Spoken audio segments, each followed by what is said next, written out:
صلاۃ و سلام کی بارگاہ میں حج درود و سلام پیش کیجیے. الصلاۃ والسلام علیک یا سیدی یا رسول اللہ یا سیدی یا حبیب اللہ. الصلاۃ والسلام علیک یا سیدی یا نور اللہ وعلی آلک واصحابک یا سیدی یا رحمت للعالمین. سلاطین عالم اپنی جگہ، دو جہانوں کا سلطان اپنی جگہ.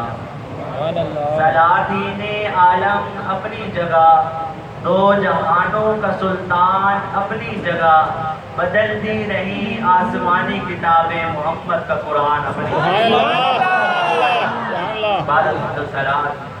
سب سے پہلے میں مبارکباد پیش کرتا ہوں جناب حافظ محمد ابراہیم صاحب کو، جنہوں نے بڑے خوبصورت انداز میں اللہ رب العزت کی لاریب اور بے مثل و بے مثال کتاب کو نماز تراویح کے اندر سنانے کا شرف حاصل کیا.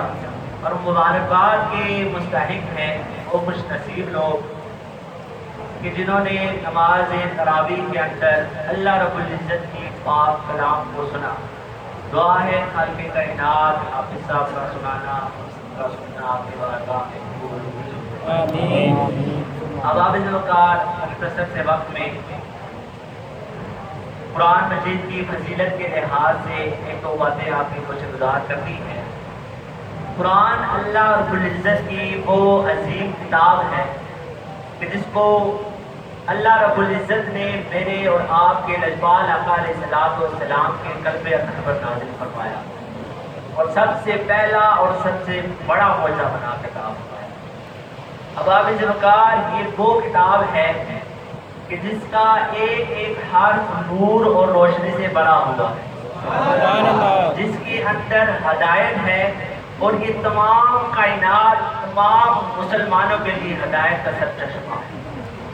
گویا اس سے وابستگی اختیار کرنے والے، اس سے تعلق جوڑنے والے، اس کی قرات کرنے والے، اس کو سماعت کرنے والے دنیا میں بھی کامیاب ہو جاتے ہیں اور آخرت میں بھی سرخروب ہو جاتے ہیں.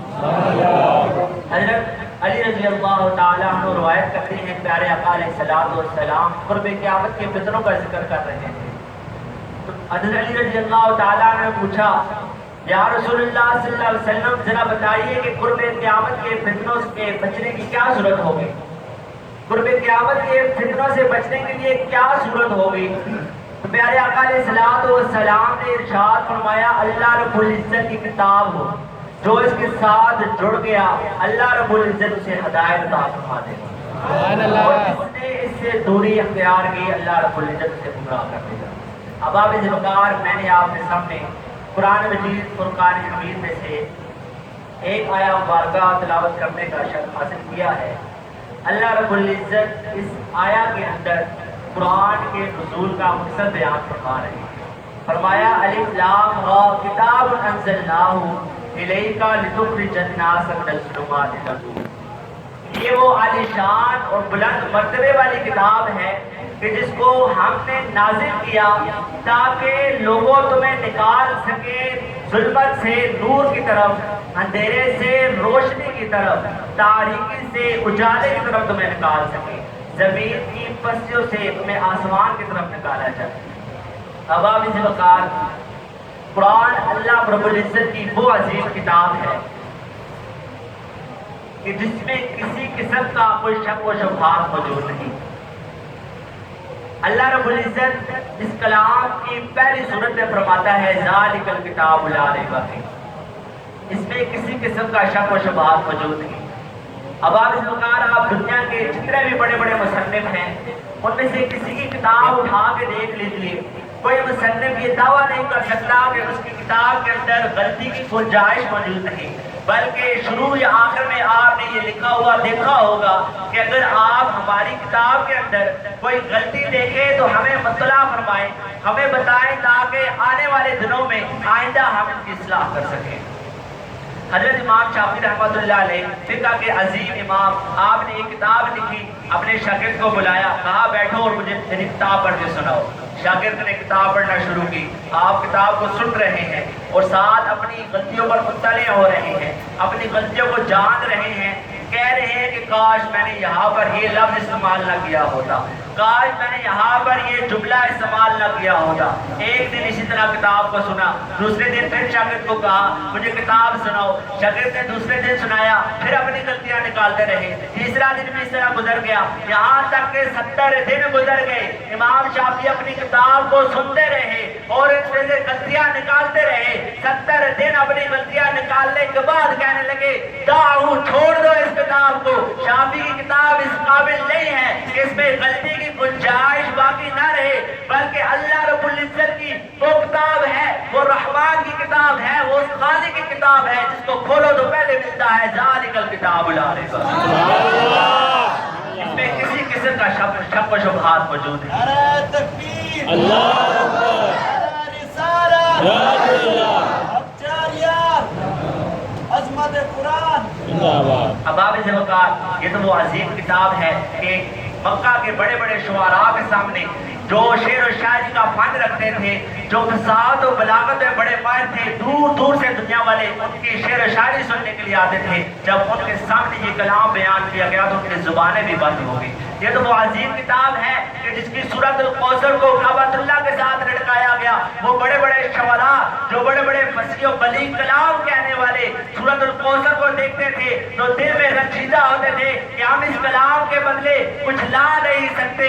کافی دیر 7 مہینے لکھا ہے, 7 مہینے کعبۃ اللہ کے ساتھ سورۃ الکوثر کو لٹکایا گیا. پھر ایک لکھنے والے نے آگے لکھ دیا ما ھذا کلام البشر, یہ کسی کلام کا بشر نہیں ہو, یہ کسی بشر کا کلام نہیں ہو سکتا. اگر یہ کسی بشر کا کلام ہوتا تو ضرور ہم اس کے مقابلے میں کوئی نہ کوئی آیت یا کوئی صورت لے کے آ جاتے. اباب ذوقار, یہ وہ عظیم کتاب ہے کہ جو خود اپنا تعارف اپنی زبان سے بیان کر رہی ہے. اس سے پہلے جتنے بھی صحیفے آسمان سے نازل ہوئے, جتنی بھی کتب نازل ہوئی, ان میں رد و بدل ہو گیا. کوئی اپنی تعریف بیان کرنے کے قابل نہیں ہے, کوئی اپنا تعارف بیان نہیں کر سکتا. لیکن اللہ رب العزت کی یہ عظیم کتاب جب آسمانوں سے نازل ہوئی تو خود رب العزت اس میں فرما رہے ہیں انا نحن نزلنا الذکر وانا لہ لحافظون. ہم نے اس کتاب کو نازل فرمایا ہے اور ہم ہی اس کی حفاظت کرنے والے ہیں. اب آپ ذوقار آئیے قرآن سے پوچھتے ہیں, قرآن ذرا ہمیں اپنا تعارف بتا, اپنی شان بتا, تو کب کیسے اور کس پر نازل ہوا. آئیے قرآن سے پوچھتے ہیں اے قرآن بتا تجھے کس نے نازل کیا ہے. تو قرآن ہمیں بتاتا ہے وَإِنَّهُ لَتَنزِيلُ رَبِّ الْعَالَمِينَ, مجھے نازل کرنے والا سونا رب ہے. اب آپ پھر قرآن سے پوچھتے ہیں اے قرآن بتا تجھے لے کر کون آیا ہے. تو قرآن کہتا ہے نزل بہ الروح الامین. پھر قرآن سے سوال کیا گیا اے قرآن بتا تجھے کس پر نازل کیا گیا ہے, کیا تجھے پہاڑوں پر نازل کیا گیا ہے. تو قرآن کہتا ہے لو انزلنا ھذا القرآن علی جبل لرأیتہ خاشعا متصدعا من خشیۃ اللہ. اے لوگوں سنو, مجھے اللہ رب العزت اگر پہاڑوں پر نازل کرتا تو تم دیکھے وہ پہاڑ خشیت الہی کی وجہ سے ریزہ ریزہ ہو جاتے. پھر میں نے پوچھا ہے قرآن اگر تم پہاڑوں پر نازل نہیں ہوا تو بتا پھر کس پر نازل ہوا ہے. قرآن کہتا ہے علی قلبک لتکون من المنذرین. سبحان اللہ. اے لوگوں مجھے قلب مصطفیٰ پر نازل کیا گیا ہے تاکہ وہ لوگوں کو ڈر سنا سکیں. پھر قرآن سے پوچھا گیا اے قرآن بتا کون سی زبان میں آیا ہے. تو قرآن کہتا ہے بلسان عربی مبین. پھر قرآن سے پوچھا گیا اے قرآن بتا تو کون سے مہینے میں آیا. تو قرآن کہتا ہے شہر رمضان الذی انزل فیہ القرآن, مجھے سب سے عظمتوں والے مہینے رمضان المبارک میں نازل کیا گیا. پھر قرآن سے سوال کیا گیا اے قرآن بتا کیا تو رمضان میں دن کے وقت آیا ہے یا رات کے وقت آیا ہے. تو قرآن کہتا ہے انا انزلناہ فی لیلۃ القدر, مجھے تمام راتوں سے افضل والی رات لیلۃ القدر میں نازل کیا گیا. سبحان اللہ. ہم اپنی مشکلات کا حل لوگوں کے پاس جا کر ڈھونڈتے ہیں, رجومیوں کے پاس تلاش کرتے ہیں. آئیے قرآن سے پوچھتے ہیں اے قرآن تیرے اندر کیا کیا موجود ہے. تو قرآن کہتا ہے ولا اصغر من ذلک ولا اکبر الا فی کتاب مبین, میرے اندر ہر چھوٹی بڑی چیز کا ذکر موجود ہے. پھر قرآن سے پوچھا گیا اے قرآن اس سے بڑھ کر بھی کوئی چیز ہے. قرآن کہتا ہے ولا رطب ولا یابس الا فی کتاب مبین, میرے اندر ہر خوشک و تر چیز کا ذکر موجود ہے. میں نے قرآن سے پوچھا قرآن بتا کیا زمین و آسمان کے درمیان جو راز ہے وہ بھی تیرے اندر چھپے ہیں. تو قرآن کہتا ہے وما من غائبۃ فی السماء والارض